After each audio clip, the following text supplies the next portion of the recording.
Vamos seguir a exposição do Evangelho de Marcos. Essa é a 12ª mensagem. E nós temos ainda umas 40 pela frente, até o fim do Evangelho de Marcos. O nome dessa série de mensagens é Rei e Servo, redescobrindo Jesus, sua glória e humanidade.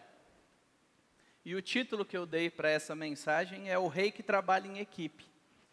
Então, nós leremos do versículo 7 a 19. É importante que você abra a sua Bíblia, não é um luxo, não é extra, é vital para que você leia a palavra de Deus, para que você preste atenção na palavra de Deus, enquanto a escuta. Eu vou ler na versão Nova Almeida atualizada, mas ainda não. Agora que você abriu, está tudo pronto, olha aqui para mim. Seja no cinema, no teatro, na música ou nos esportes, nós somos atraídos por grandes apresentações. Assistir a finais como da NBA, abertura do Super Bowl, ou abertura ou final da Copa do Mundo, nos encanta pela expectativa de vermos ali algo incrível, algo que a gente não viu, ou algo que a gente já viu, mas muito mais bem feito. E times bem entrosados chamam nossa atenção.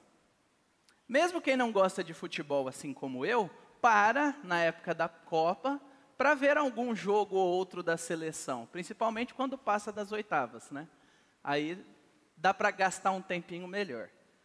E quem ama, então, gasta muito mais tempo com isso. Até acorda de madrugada, existem essas pessoas. Talvez alguns de vocês são esses. E o que nós gostamos de ver nisso? Pessoas que se uniram em um objetivo em comum e buscam um resultado em comum e dão o melhor de si para isso. É basicamente isso, a beleza nisso. Há algo que a gente olha e fala, isso é bom, isso é desejável. E nós queremos sempre vencer e fazer parte de equipes que vencem. Por isso que a gente gosta desses espetáculos também. E eu estava pesquisando, né, com a Júlia, que é a minha assessora esportiva, sobre o maior time de futebol da história. Isso não é um debate, tá? Eu pesquisei em várias fontes. O Real Madrid é tido como o maior time de futebol da história. 9 títulos mundiais e mais um tantão de outros troféus. E isso traz para nós um exemplo de sucesso. Um time que funciona, que conquista. Por outro lado, equipes desorganizadas, com jogadores desmotivados, nos frustram. Times que não sabem trabalhar junto, que parece que não tem coração naquilo, desmotiva a gente de torcer. Aí alguns deixam o time na geladeira um tempo, falam, não, quando der uma melhoradinha eu volto. Times que não funcionam bem juntos são como peixes que não sabem nadar, ou como um cachorro que não sabe latir. É um contrassenso, não faz sentido. Mas sabe o que também é como um time? Igreja. Nossa igreja é como um time. Aqui nós temos a equipe.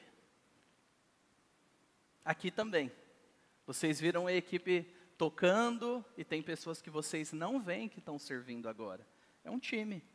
Nossa igreja é como um time, mas biblicamente nós temos outras analogias. Família, corpo, atletas que se esforçam juntos. Como você e eu temos sido, enquanto equipe de Jesus, Nova Aliança? Você já parou para pensar? Como você, individualmente, tem sido? Como você avalia o seu desempenho? Final de ano nós avaliamos a equipe pastoral. Nós tivemos a oportunidade, a igreja teve. Mas como você avalia o seu desempenho, o seu serviço, a qualidade do seu amor por essa igreja? Ou o cumprimento das suas responsabilidades como membro? Você participa com frequência? Quando participa, se envolve no que é proposto? Valoriza quem te serve? Serve valorizando os seus irmãos? Você está em algum ministério servindo alguém? Ou grupo pequeno? como você se avaliaria usando os métodos que você usa para avaliar os outros? Isso é uma pergunta interessante. Como você se avaliaria usando a maneira que você olha para os outros para avaliá-los? Aquilo que você espera dos seus irmãos. Eu vou precisar de água. Hoje veremos quando Jesus atraiu uma multidão para ser curada, mas eles não tinham noção de quem ele realmente era. Até os demônios reconheciam que ele era o Filho de Deus, mas as pessoas não. Elas achavam que muito provavelmente ele era um curandeiro judeu, e elas iam até ele. E nós seguiremos vendo, em contraste, como ele planejou cumprir sua missão e está cumprindo através dos seus discípulos. Gente improvável, gente limitada, como eu e você. E nós precisamos nos voltar agora para a palavra de Deus, para prestar atenção no que leremos, porque a palavra de Deus é lâmpada para os nossos pés, é luz para o nosso caminho. A palavra de Deus nos ensina a sermos discípulos. Por isso que eu falei tão enfaticamente, abra a Bíblia, se você não tem, sente do lado de quem tem, porque é para isso que nós estamos aqui. Então agora sim, Marcos, capítulo 3, versículos de 7 a 19, diz assim a palavra de Deus. Jesus se retirou com seus discípulos para o mar. Uma grande multidão o seguia. Eram pessoas que tinham vindo da Galiléia, da Judéia, de Jerusalém, da Idumeia, do outro lado do Jordão e dos arredores de Tiro e de Sidom, porque ouviram falar das coisas que Jesus fazia. Obrigado. Então, recomendou aos seus discípulos que sempre lhe tivessem pronto um barquinho, por causa da multidão, a fim de não o apertarem. Pois curava muitas pessoas, de modo que todos os que tinham alguma enfermidade se esforçavam para chegar perto, a fim de poderem tocar nele. Também os espíritos imundos, quando o viam, prostravam-se diante dele e gritavam: "Você é o Filho de Deus." Mas Jesus lhes advertia severamente que não o expusessem à publicidade. Depois, Jesus subiu ao monte e chamou os que ele quis, e vieram para junto dele. Então designou 12, aos quais chamou de apóstolos, para estarem com ele e para os enviar a pregar, e a exercer a autoridade de expulsar demônios.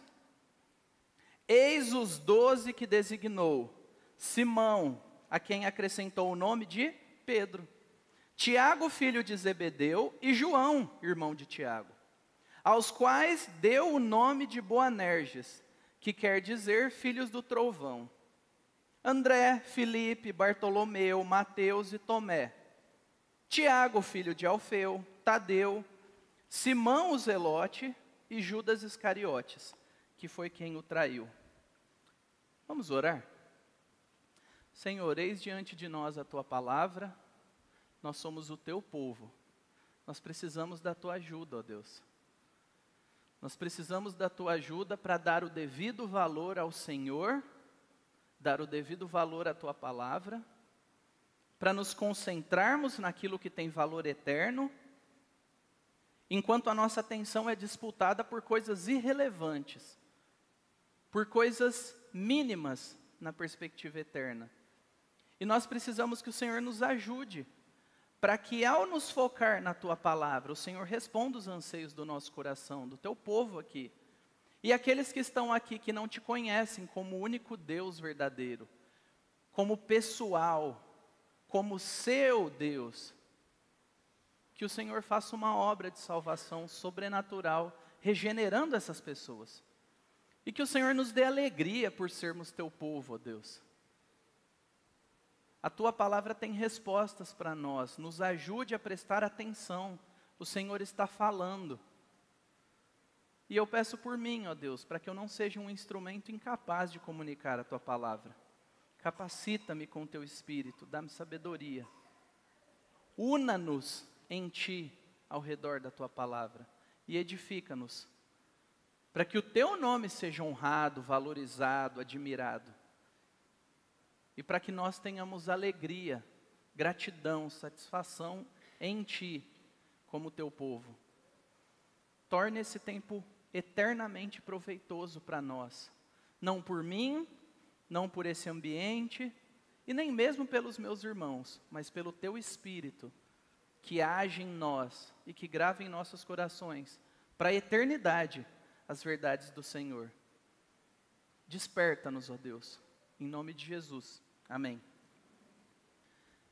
Diante do que nós lemos, o resumo que eu dei para a mensagem de hoje foi que Jesus esteve com uma multidão de interessados apenas em suas curas, mas chamou 12 homens improváveis para serem seus amigos e trabalharem intimamente com e para Ele. Hoje, Ele nos convida a fazer o mesmo. 12 homens improváveis para serem seus amigos e trabalharem com e para Ele. Hoje Ele nos convida a fazer o mesmo. Nós vimos nas últimas mensagens os primeiros rounds dos embates de Jesus com os fariseus. E desde o começo do capítulo 2 de Marcos, a gente vê esses atritos crescendo. Do versículo 1 do capítulo 2 até o versículo 6 do capítulo 3 é imparável. Jesus e os fariseus em conflito. E eu fiz um quadrinho aí, para a gente perceber quais foram os motivos de conflito. Então, na cura daquele paralítico, o problema foi que ele perdoou pecados.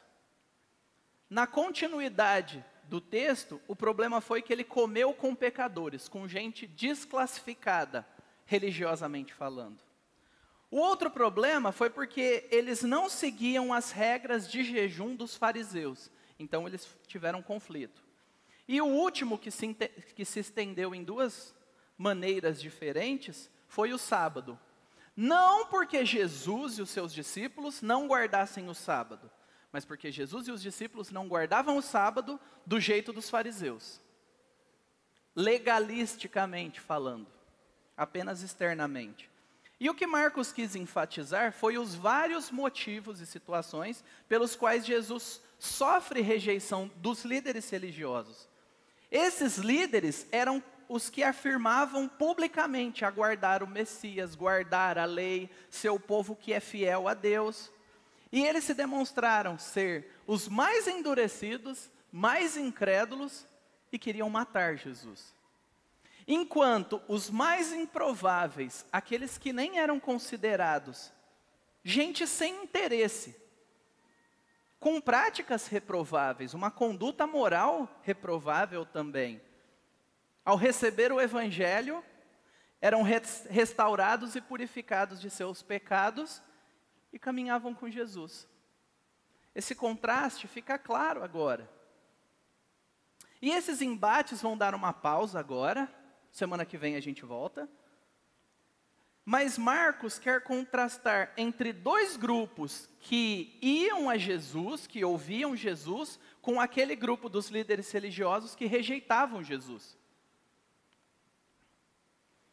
A multidão e os discípulos são dois grupos diferentes. A multidão não é o mesmo grupo dos discípulos. E dentro do grupo dos discípulos, a gente vai ver ele escolhendo 12. Vamos à exposição. Nos versículos 7 a 9, a gente vê Jesus reagindo e interagindo com a multidão. Então ele se retira, vai para o mar, a multidão segue, e é gente de tudo quanto é canto. Por que que o segue? Porque ouviram falar das coisas que Jesus fazia. Os resultados daquilo que Jesus fazia. Então esses curiosos, eles são abençoados. E Jesus tira os holofotes aqui daquele desgaste e vai para o mar. O pessoal segue ele. Percebe que a multidão não vai ao templo, porque eles não podiam acessar o templo. Mas Jesus se torna acessível indo ao mar. E aí é interessante que Marcos registra inúmeras localidades. Em resumo, aquilo ali é para mostrar uma grande abrangência do ministério de Jesus. E eu fiz uns cálculos médios, considerando Cafarnaum, que era onde Jesus provavelmente estava, como o epicentro. E as pessoas vieram de distâncias de até 200 quilômetros. 200 quilômetros para nós não é muita coisa de carro, em boas rodovias, sem chuva. Agora, para pessoas que em sua maioria andavam a pé, tudo dando certo era em média 10 dias. E nós estamos falando de doentes. Via de regra, nem tudo dava certo. E eram 10 dias de ida, no mínimo, e 10 dias de volta, para ver Jesus. Isso traz uma lição para nós. Confortavelmente, nos nossos carros, ou Uber, ou moto, ou até bicicleta, como nós temos valorizado ver, ouvir, estar com Jesus? E esse povo estava atrás de uma esperança. O ponto é, nós não sabemos exaustivamente a motivação de cada um, mas muito provavelmente eles queriam solução para os problemas, porque eles ouviram falar das coisas que Jesus fazia.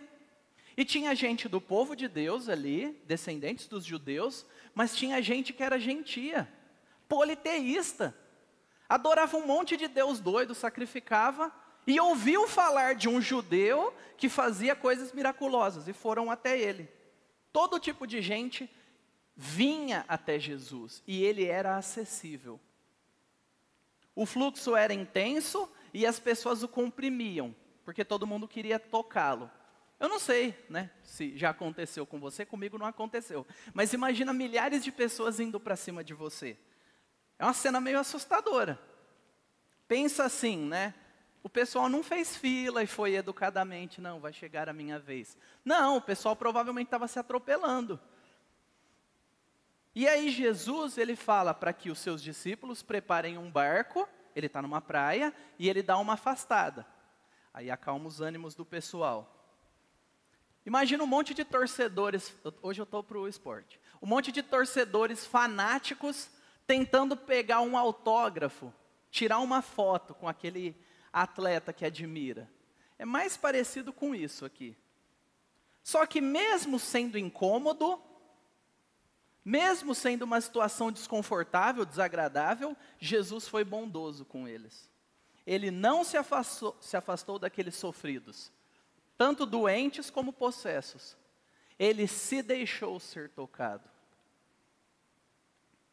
E essas pessoas, é importante que nós percebamos, elas não estavam ali, em sua maioria, por causa do desejo de conhecer Jesus, o Cristo, o Filho de Deus, aquele profetizado no Antigo Testamento. Não.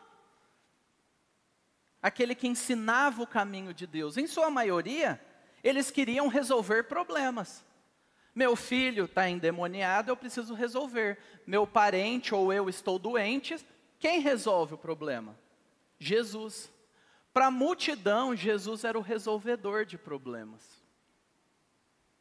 E Jesus queria oferecer muito mais do que curas físicas e libertação de demônios. Ele queria abrir caminhos para que eles fossem perdoados e resgatados, para que eles se tornassem filhos de Deus, para que eles tivessem paz com Deus. E será que você aqui hoje é apenas um curioso ou um interesseiro naquilo que Jesus oferece? Por mais que a nossa igreja não venda milagres, nós oferecemos muitas coisas. Comunidade, amizade, um ambiente bom para os seus filhos. Às vezes Deus faz milagres silenciosos só com o povo dele orando, sem muita propagação. Gente que tem história de cura, de livramento, de acidentes terríveis que não morreram. Isso não é à toa, é a ação de Deus. Só que sem ibope, como se a nossa igreja se centrasse nisso. O que você está buscando? Será que é uma cura? Será que é um casamento melhor? Ou quem sabe você só quer que Jesus conserte seu filho? Diga quais botões apertar para o seu filho parar de te dar trabalho. Ou seu cônjuge. Se a sua motivação é essa, saiba que Jesus oferece a cada um de nós muito mais do que soluções de problemas temporários.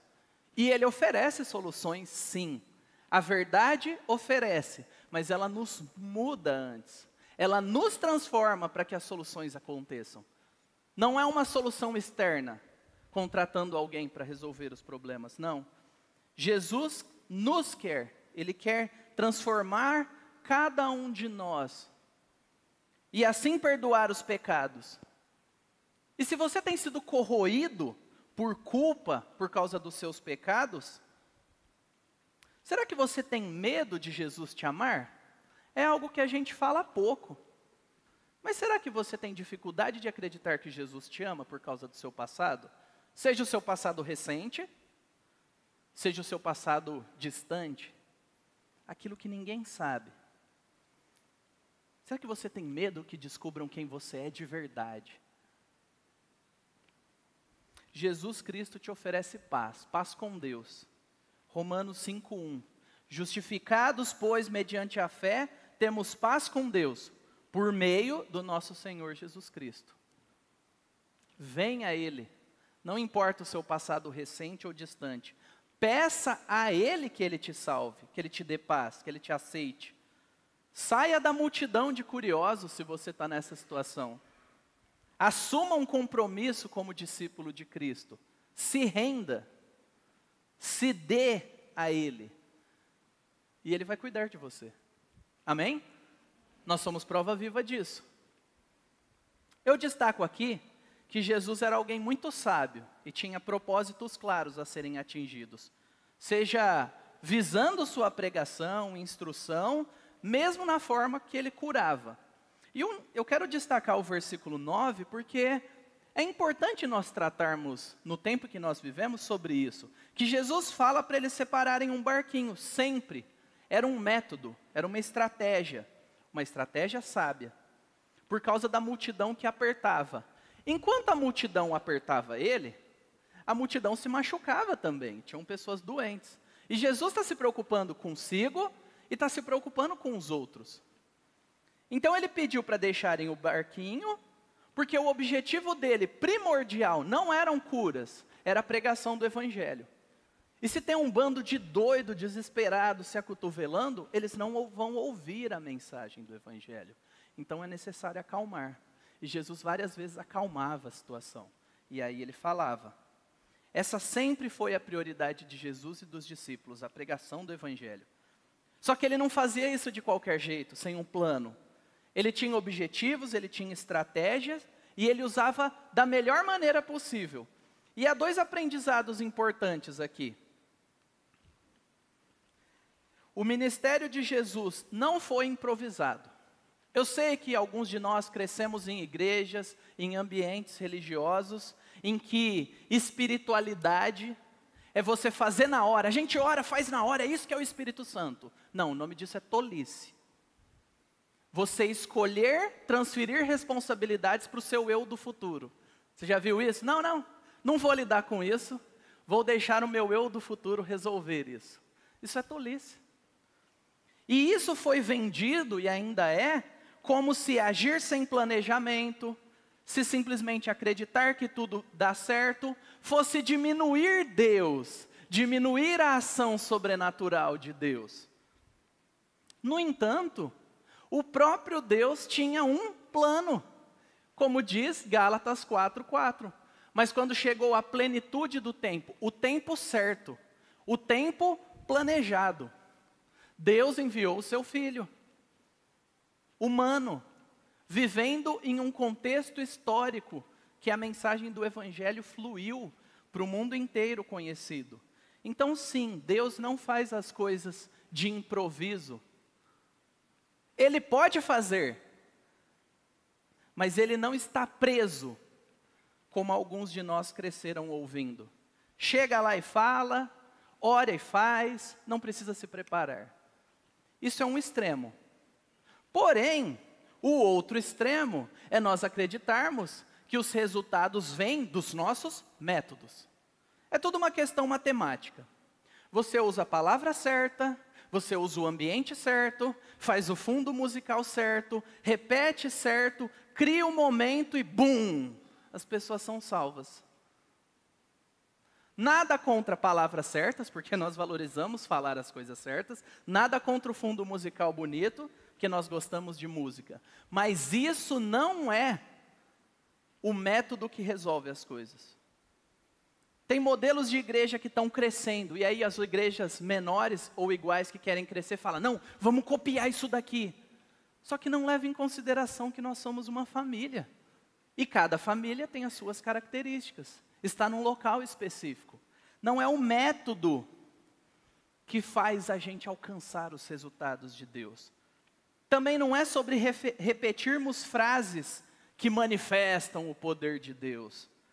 A pregação do Evangelho não é uma técnica automática, mas é um chamado ao arrependimento dos pecados e uma fé confiante em Jesus. Entendamos então, Deus é uma pessoa, Ele é pessoal, Ele não é uma energia manipulável. Nossa conduta deve equilibrar a espontaneidade, porque tem coisa que acontece e não deu para se preparar. E a gente confia em Deus. Mas a maior parte da nossa vida, a gente se prepara através de uma soma de decisões e de uma busca constante e de equilíbrio em várias áreas que nos tornam capazes de responder às necessidades cotidianas com equilíbrio, com sabedoria, para a glória de Deus. Amém? Equilíbrio, irmãos. Equilíbrio. O próximo movimento do texto vai mostrar que os seres mais desprezíveis também reagem a Jesus. E aí nós temos os demônios confessando a divindade de Jesus. E ao longo do Evangelho de Marcos, tem 8 momentos em que existem confissões. Jesus é o Filho de Deus. Já abre no versículo 1. Marcos já deixa claro. Esse é o Evangelho de Jesus Cristo, Filho de Deus. Mas aí o Pai fala, o centurião lá no final da morte de Cristo, quando ele expira, o centurião fala que ele é o Filho de Deus. Mas existem outros personagens que falam também. Os demônios. Os demônios verbalizam que ele é o Filho de Deus. Isso acontece aqui, 3:11, mas acontece no capítulo 5, versículo 7. E aí eles são calados. O que eles estão falando é verdade, mas eles são calados e proibidos de divulgar a pessoa de Cristo. E soa estranho. Se é verdade o que eles estão falando, por que que Jesus quer calá-los? Essa reação é inesperada. Jesus mandando eles, não. No mínimo, ele não queria ibope do time inimigo. No mínimo. Ele não queria ser conhecido como aquele de quem os demônios falam. Olhando superficialmente. Porém, mais do que isso, existe algo que eu já falei no começo das exposições, chamado de segredo messiânico. O que é isso? No Evangelho de Marcos, até ali por volta do capítulo 8 ou 9, Jesus ele restringe a publicidade sobre ele. Por quê? Porque ele não queria assumir a fama de que ele era o Messias guerreiro prometido no Antigo Testamento, que vai vir e vai pegar a espada e impor a justiça. Ele queria ser conhecido na sua primeira vinda como servo sofredor, lá de Isaías. Aquele que dá a sua vida para perdão de pecados. Na segunda vinda é outra história. Na segunda vinda, a espada da boca dele e a justiça vai descer, e ai daqueles que estão contra Cristo. Por isso que o tempo de se arrepender é hoje. Mas aqui, nessa primeira vinda, ele não queria ser conhecido como esse guerreiro. Por quê? Porque ele não queria iniciar uma revolução contra Roma. E se ele assume isso, e as pessoas estão doidas para iniciar uma revolução contra o governo, isso não é de agora, né? Vai ter sempre gente insatisfeita, justamente ou não. E aí, se ele dá vazão a essas pessoas vão torná-lo um líder e vão tentar mobilizar o máximo de pessoas possíveis para derrubar Roma. E Jesus ele foge disso. Marcos segue confirmando que Cristo não morreu por ser um mártir político. E aqui ele está deixando isso claro. Por quê? Lembra que essa carta foi escrita para a igreja de Roma, muito provavelmente. Então o romano lendo, o romano entenderia. Não, peraí, ele não é um mártir como os outros. Mas que ele morreu por causa do plano de Deus, por causa das autoridades judaicas. Jesus não morreu por causa de política. Ele não veio ser o solucionador político. O foco do ministério de Jesus era transformar vidas, não guerrear contra os seus opositores. E como eu disse, isso vai acontecer na segunda vinda. E agora nós somos informados por Marcos sobre o próximo movimento do Senhor Jesus, que ele vai de serviço e misericórdia a uma multidão para um momento solene de convocação. Agora ele vai definir o seu time próximo. E aí ele sai do mar da Galileia e vai para um monte. E ele vai chamar de entre os seus seguidores um grupo específico de pessoas, que está dos versículos 13 a 19. Então fala que Jesus subiu ao monte e chamou os que ele quis. E eles vieram para junto dele. Jesus deixa a multidão e agora ele vai selecionar discípulos para estarem especificamente perto dele e ajudarem ele com o trabalho. E aí Marcos omite uma informação importante para nós. Essa informação é belíssima, e Lucas coloca. Fala que, Lucas 6, 12, 13, fala que naqueles dias Jesus se retirou para o monte a fim de orar e passou a noite orando a Deus. Então, ele escolhe os seus discípulos.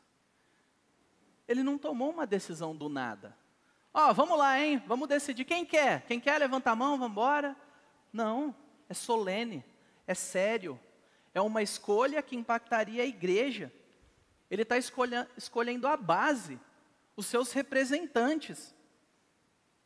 Às vezes na vida de igreja nós achamos que é tudo muito simples, né? É só alguém falar sim e deixa rolar. Mas não é isso que Jesus faz. Jesus escolhe as pessoas certas, pelos motivos certos, para o trabalho certo. A decisão de Jesus foi marcada por íntima comunhão, porque era séria. Ele chama quem ele quer para a função que ele deseja e não se entristeça com isso. Não se entristeça com os dons e talentos que ele te deu. Não se ressinta com Deus. Ele chamou cada um de nós para servir. Não lute contra ele. Ele te deu um presente, o dom é um presente. É um privilégio fazer parte da equipe de Jesus. Tem alguns que vão estar nos bastidores para que tudo funcione, tem outros que vão ter projeção, e tem outros que a gente não vai nem ver, porque não para. É tanta coisa que não dá nem para definir. E glória a Deus pela vida de cada um.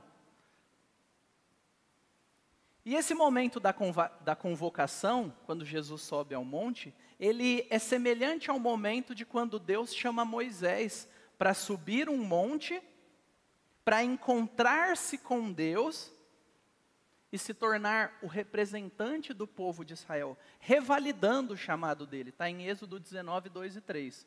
Então Deus no Antigo Testamento sempre chamava seus servos para um monte, é algo recorrente. E o que Marcos está fazendo, está pegando esse princípio e está aplicando a Jesus. Deus chamando os seus servos ao subir a um monte. Isso aconteceu com Moisés, com Elias. Mas qual é o tipo de relacionamento aqui? Porque o relacionamento aqui nesse ponto é o mais importante. Porque ele os chamou para estarem com ele. Ele chamou quem ele quis para estar com ele. O relacionamento é para que haja vínculo, para que haja de fato acesso. Não simplesmente um relacionamento de colega, ou de um mestre que manda e o servo obedece. E aqui a gente tem um contraste interessante, que em Gênesis capítulo 3, versículo 8, após a queda, Deus vem e com a sua voz ele chama, ele busca Adão e Eva, para terem comunhão com ele. E o que dá a entender ali, é que ele não apareceu só aquela vez, ele aparecia com frequência para ter comunhão com Adão e Eva. E aí ele vem, mas a queda já aconteceu. E o que eles fazem? Eles fogem. E aqui nós temos o Deus que busca comunhão com as suas criaturas, indo novamente atrás dos discípulos, atrás do seu povo, atrás de quem Ele quer, e falando, eu quero que vocês andem comigo. Eu achei isso bonito demais. Espero que você tenha achado bonito também. Porque na hora que isso veio na minha cabeça, eu falei, gente, isso é bonito demais. Pensar no Deus, lá em Gênesis, o Deus verdadeiro, caminhando com o povo, quebra a comunhão, o pecado literalmente desgraça tudo, e aí depois Cristo vindo com graça e chamando pessoas para estarem com Ele. Não simplesmente com os seus pecados, mas com os seus pecados para serem perdoados e transformados. Isso é incrível. Para estarem com Ele. Isso não te surpreende? Isso me surpreende. Porque um discípulo é alguém que, constrangido pelo amor recebido de Jesus, ele vai querer estar com Jesus. Essa é a definição básica do que é um cristão. Ele conhece as verdades do Evangelho, ele quer estar com Jesus. Se é um fardo para você estar entre o povo de Deus, o problema está em você. O problema está um pouco no povo de Deus porque a gente peca, mas isso está previsto. Só que o que te desmotiva, a culpa não é dos outros, a culpa não é de Deus, a culpa é sua. Porque você também é parte do problema. Então, o discípulo é alguém que, constrangido pelo amor recebido, quer estar com Jesus, quer se dedicar e quer obedecê-lo. Deseja, quer, busca, falha, se arrepende, mas está numa comunidade que vai atrás e busca. Esfria e é relembrado pela palavra, pelos irmãos. O chamado ao discipulado nós vamos entender melhor nas próximas mensagens, quando o pastor Oscar voltar em fevereiro, e a gente vai ter uma série sobre isso. Em resumo, o discipulado é um chamado primeiramente para estar com Jesus, vê-lo, admirá-lo, ter comunhão e aprender sobre Deus com Ele, e se deixar ser amado por Ele. Hoje Jesus não está aqui fisicamente, nós temos a palavra de Deus para ouvir as palavras dEle. E esse teólogo, Dewey, ele diz assim, num comentário sobre Marcos: ele não os chama para ocuparem um cargo ou tomarem parte em uma instituição. Ele os chama para si mesmo. Eles têm muito a aprender sobre ele e sobre si mesmo. Jesus é um modelo de caráter. Porque o caráter determina a qualidade do serviço prestado. A formação do caráter precede o serviço. Quem você é, precede o que você faz. Ser vem antes de fazer. E esse chamado é individual e intransferível. É com você. Você tem que responder. Não é convite para um clube, para um grupo de estudo apenas, para algo cognitivo, para algo intelectual. Mas é para um relacionamento pessoal. Naquela época eles tinham que estar com Jesus. E estar com Jesus significa deixar outras coisas. E deixar outras coisas dói, custa, mexe com a agenda. Mas e hoje? Você falou, Mário, que Jesus não está aqui fisicamente hoje. Sim e não. Hoje o chamado é espiritual. Jesus não está aqui fisicamente, mas Ele está espiritualmente. E como eu posso manifestar esse compromisso? Primeiro, crendo e me comprometendo com as verdades do Evangelho. Como eu demonstro isso? Sendo batizado e falando para todos ao meu redor que eu sou um discípulo de Cristo. Ah, ninguém quer saber. Não importa, não depende do que os outros querem. Depende do que Jesus mandou. A sua função é falar. A função dos outros não é querer saber ou não. Se quiser saber, facilita a nossa vida. Mas a nossa prerrogativa é deixar claro quem somos. E o segundo aspecto é, estando muito próximo do corpo de Cristo. Você quer ver o mais próximo que você vai chegar nessa realidade de Jesus, se envolva com o corpo de Cristo. Não é se tranque no quarto, ou num mosteiro, leia a Bíblia, leia bons livros e se afaste da realidade. Não é isso que Jesus fez. Ele interagiu com pessoas. Você quer ver Jesus? Você quer desfrutar de Jesus? Se relacione com a família dele, que tem as características dele, imperfeitamente, mas verdadeiramente. Essa é a manifestação de Jesus disponível a nós. Uma união espiritual através de pessoas concretas. Dito isso, esse Jesus, esse evangelho tem mexido no seu caráter? Chamar para estar com ele tem mexido em você? Você sente que precisa ser transformado? Nós sentimos quando nos reunimos como igreja? Ou a gente ouve a verdade e fala, que legal, que afirmações interessantes, gostei, deixa eu voltar para a minha vida e viver para mim. Não é assim que funciona. Tem algo a ser mudado em nós até que a gente morra. E nós precisamos sentir o peso agridoce disso. Tem algo a ser mudado, Ele quer nos mudar e por amor Ele nos mudará. Você é um discípulo? Sim? Então Ele vai mudar você, queira ser mudado. Deixe-se ser conduzido por Jesus. Ele é especialista em transformar corações. Ele é especialista em mudar pessoas que cresceram dizendo, é porque eu sou descendente de italiano, é porque eu fui criado assim, é porque eu não tive aquilo. Não. O aspecto que deve falar mais alto é pertencermos a Cristo. Sermos habitados pelo Espírito. Mas além de ter um relacionamento, tem trabalho também. E o trabalho é imitar Jesus. Ele designa 12, chama eles de apóstolos para estarem com ele e para eles trabalharem. Então eles deveriam pregar a mensagem e exercer a autoridade sobrenatural expulsando demônios. Então aqui tem um grupo maior de discípulos, que nós não sabemos quais são. Jesus ora a noite inteira e chama 12. Mas como que eles deveriam agir? Não é uma coisa simples. Fala assim, pregue o evangelho e expulse demônios. Beleza? Valeu, tchau. Vou ali para o monte, ficar com Deus e agora vocês obedecem. Não é assim que Jesus faz. É um relacionamento. O que capacitaria a obedecê-lo era crer na palavra de Jesus e era se relacionar com Jesus. O poder para viver para Deus, para lutar contra o pecado, para vencer a corrida, chegar até o final, é relacionamento com Jesus e obediência.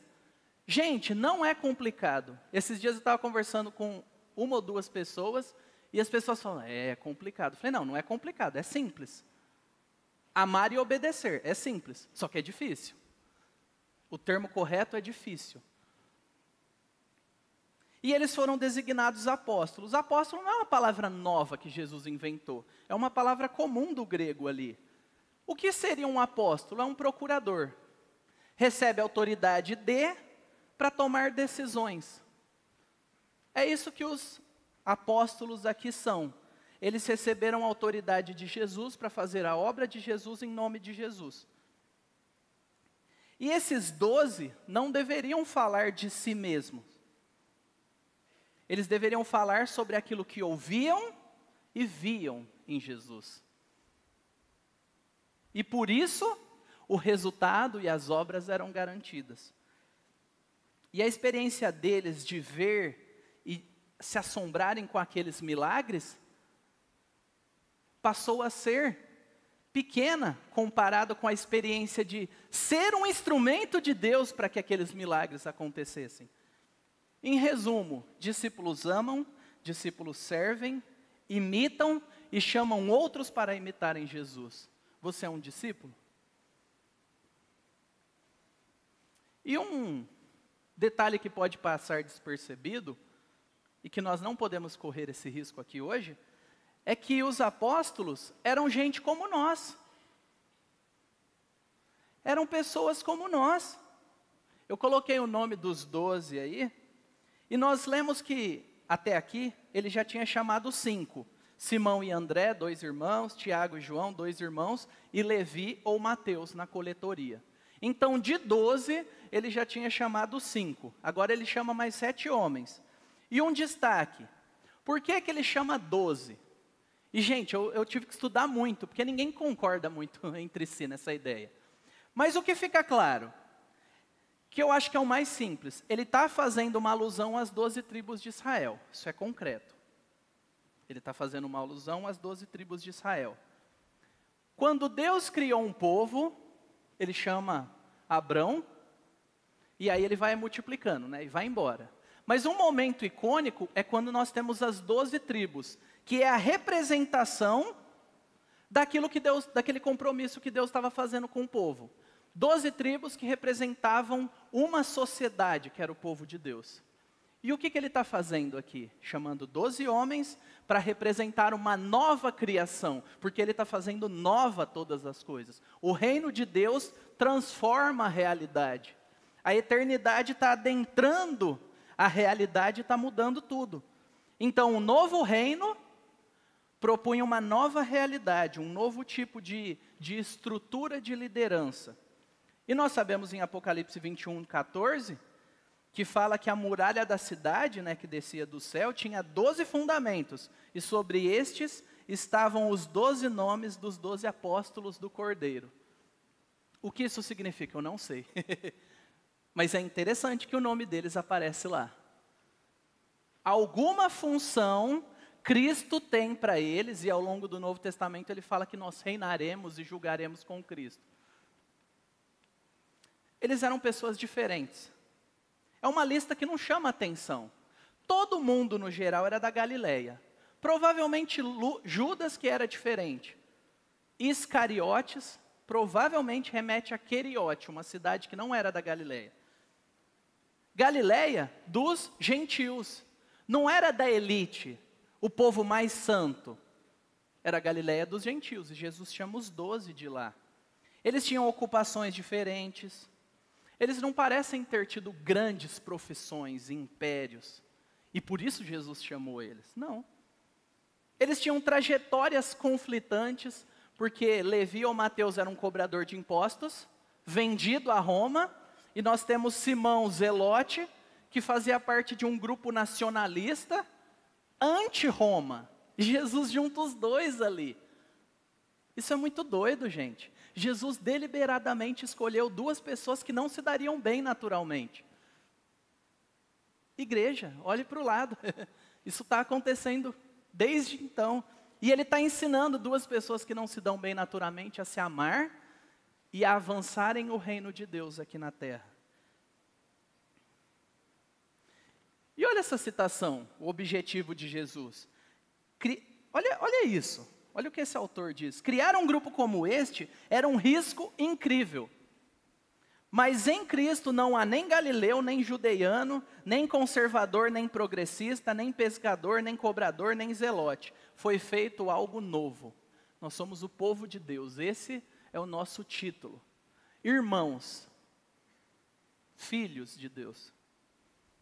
E como que Jesus planejava que isso desse certo? Porque humanamente falando, isso daqui é para dar errado. E às vezes, eu não sei você, mas eu acredito que sim.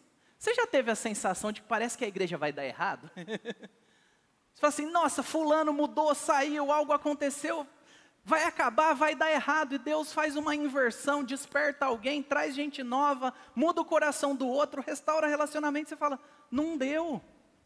Não é por causa da nossa habilidade.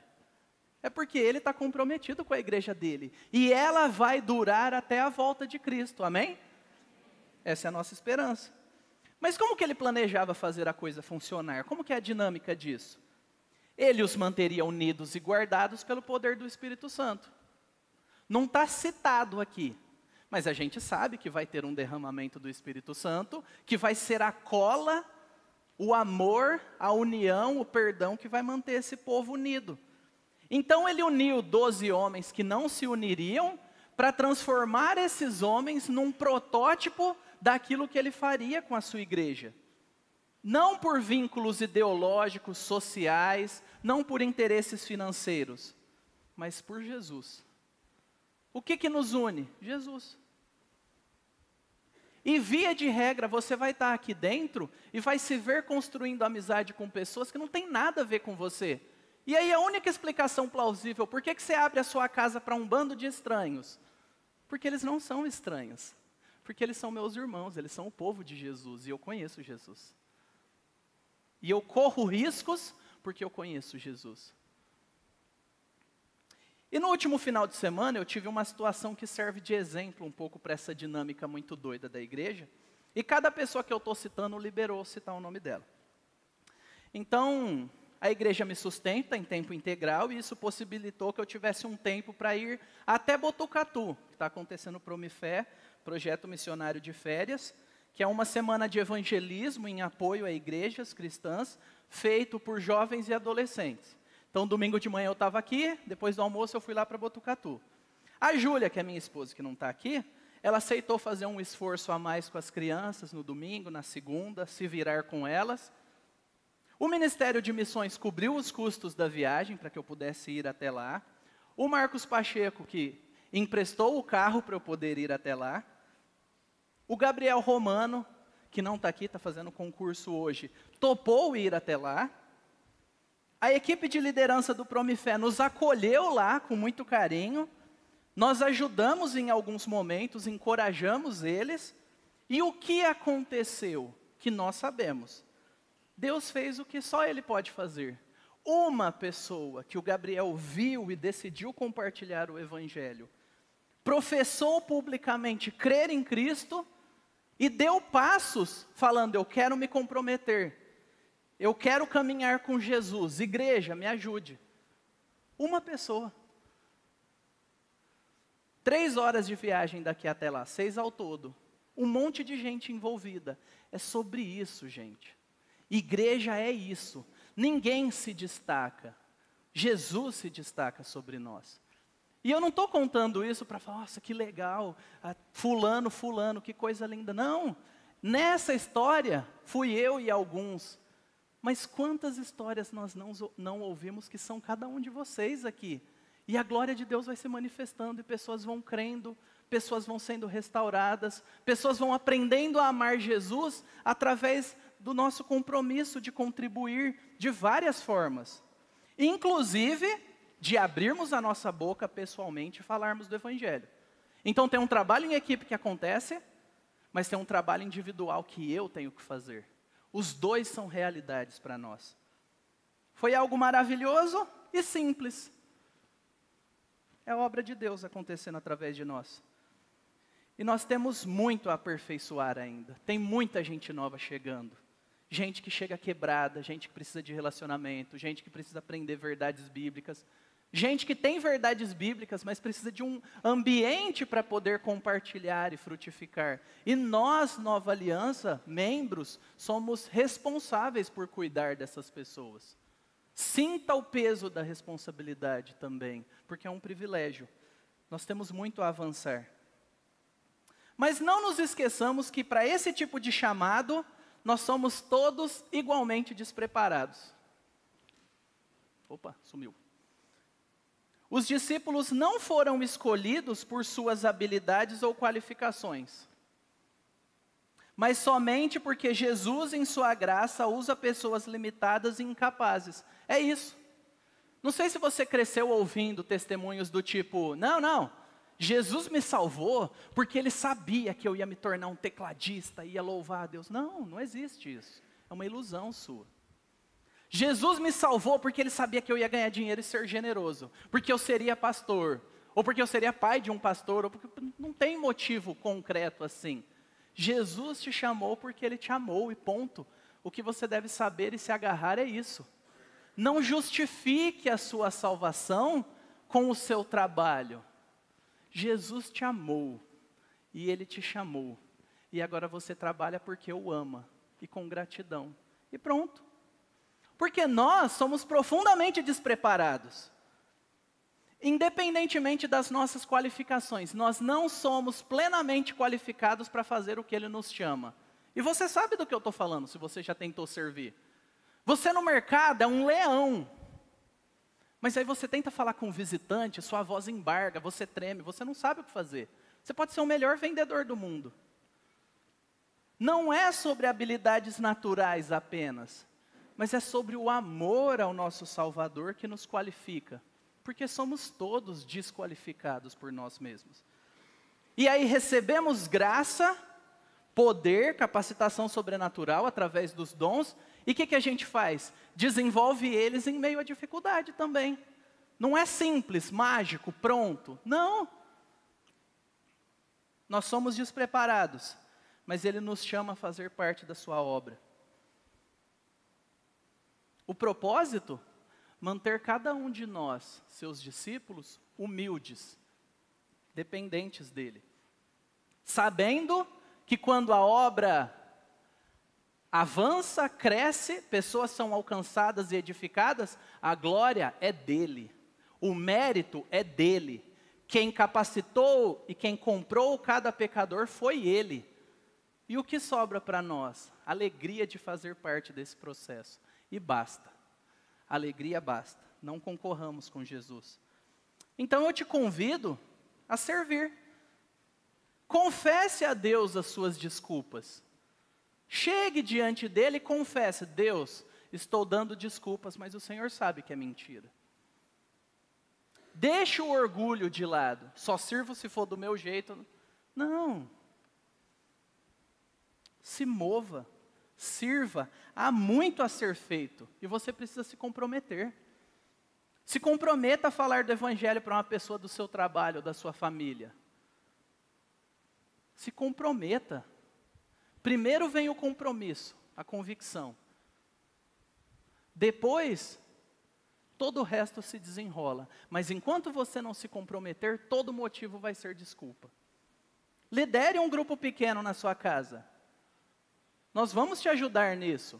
Assuma responsabilidades. Chame seus amigos. Participe do ministério de música. A música é uma bênção para nós, é necessária. Mas vocês têm visto que está faltando musicistas. Poderíamos ter mais gente. Isso não diminui em nada o esforço daqueles que têm se dedicado a Deus. Mas é sobre nós termos o privilégio de trabalhar para Deus aqui e servir aos irmãos. Participe dos eventos evangelísticos desse ano, independente da sua idade.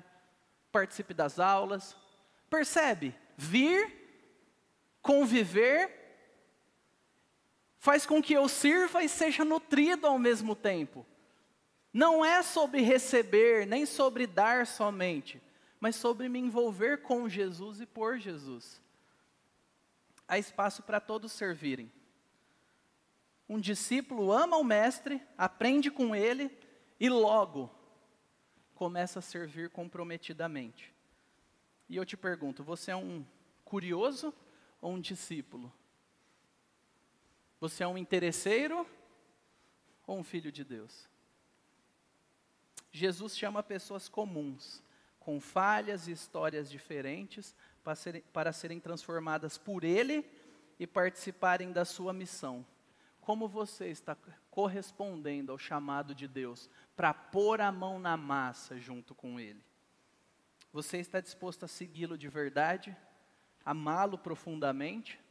Sair da zona da dúvida, da lamentação, da desculpa e servi-lo comprometidamente?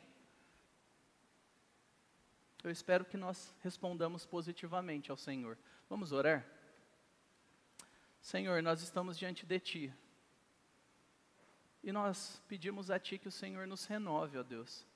Muitos estão cansados. Outros estão chateados. Muitos estão se sentindo desmotivados também diante das dificuldades.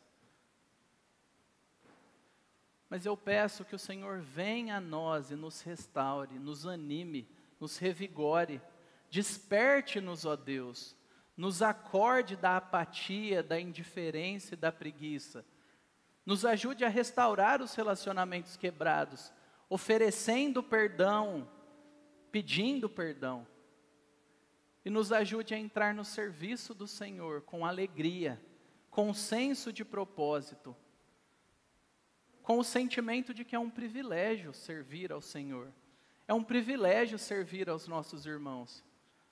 Nos desperte como discípulos, que nós correspondamos ao chamado do Senhor positivamente. E que o Senhor edifique o teu povo, ó Deus. E que o teu povo tenha comunhão contigo. seja frutífero e comunique o Evangelho a todos que estão ao redor. Nos dê o privilégio, para a glória do seu nome e para a nossa alegria. Em nome de Cristo. Amém.